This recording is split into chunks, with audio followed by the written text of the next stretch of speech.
Ano bang nangyari kay Bong Revilla? Kaya ko na ba? Kaya ko na ilumahan. Asahan natin na may nervyos. Marami nagtataka, bakit naglalakad siya ang cane nasa kaliwa?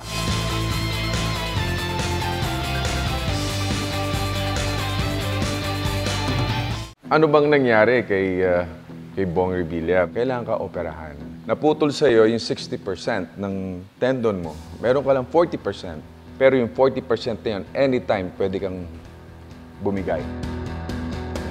Gano'ng katagal yan? 3 months to 6 months to 1 year. Yung 3 months, makakalakad na po ba ako noon? Sabi niya, siguro by 3 months, 4 months, I'll take the risk. Pa-opera ko na. Laban na. Do it, doc. Pinutol na lahat. Yung 40% na nag-hold, tinanggal na rin yun. Ngayon, it's my 2nd month. Road to recovery na tayo.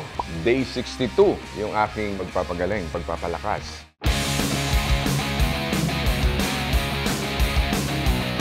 Sa ating ngayong pagte-therapy, talagang mahirap po talaga. I will go back to sa day 1 kung gaano kahirap. Dito po tayo ngayon at nagte-therapy at pinapalakas na po yung aking legs. Sa totoo lang, mahirap po maglakad ng isang paa. Kaya ramdam ko yung hirap ng mga kababayan natin na na-injure o kaya yung mga na-stroke, di ba? Pagka magre-recover sila, yung hirap talaga ng maging PWD. So yung mga merong ganito ring experience na na-experience ko, basta huwag tayong susuko, ha? Kaya nyo, kung kaya ko, kaya nyo rin yun. So talagang hirap, kaya ramdam ko yan. Even sa pagpapaligo mo, di ba? Minsan, papaligo ka ni Lani na, kumbaga, dati para kang baby na inaalagaan talaga eh. Dahil hindi mo pwede siya itungtong. Dahil once na ma-damage yung na-opera sa'yo, wala. Operahan ka ulit. Back to zero. Miski ngayon, pagka nagkamali ako dito sa ginagawa ko, minsan matigas ang ulo ko, day 62 na ako. Pag nagkamali ako ng tungtong dito at nahulog ako or something, back to zero ako. Sabi nga, medyo tigas ulo ko eh. Risk taker ako eh. Anak ka ng tepeng. Atapang atao. Iniisip ko rin minsan, pinakikiramdaman ko siya. Minsan sasabihin sa akin ng doktor, oh hanggang dito lang yung galaw mo ha.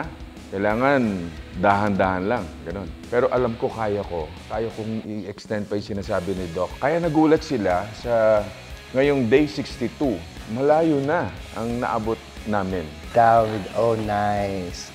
5, 4, 3, 2, 1, up. Pinalakad ako ni Arman, talaga. Sabi ko, kaya ko na ba? Kaya ko na ilumahan. Galing, galing. Asahan natin na may nervyos yung pasyente sa mga ganito.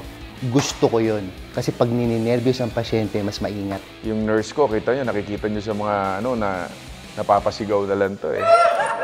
Dinadaan na lang sa tawa kasi pag nabobore ako, ginagawa ko na lang biro. Nandito na si Bong Revilla!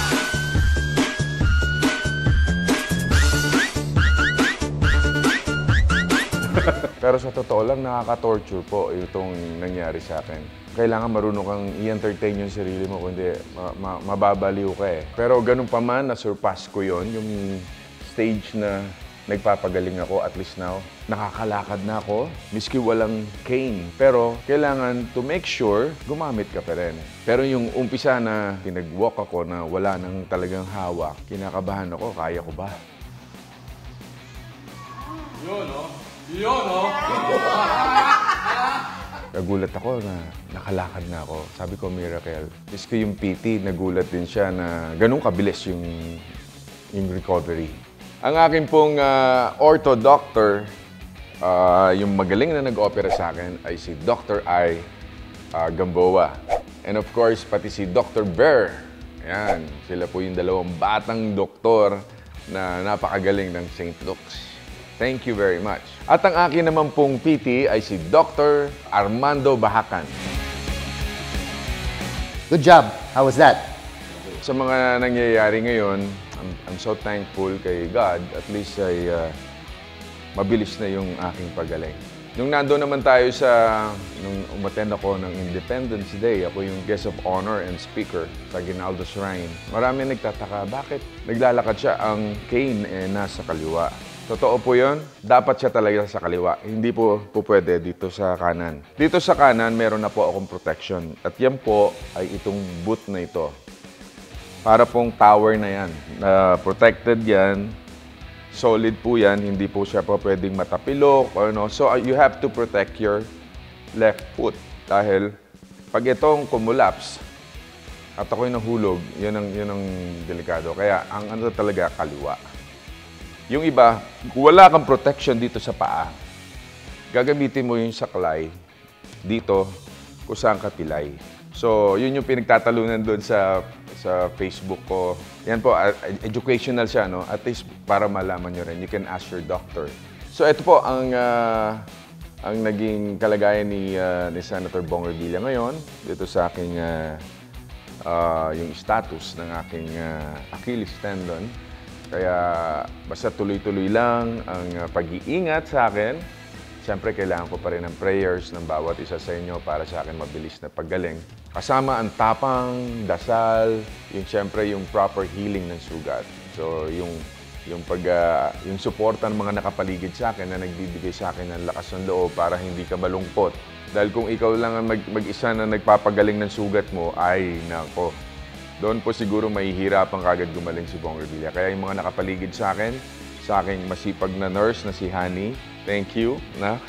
Si Coach Joben at yung si Master Jaime, andyan.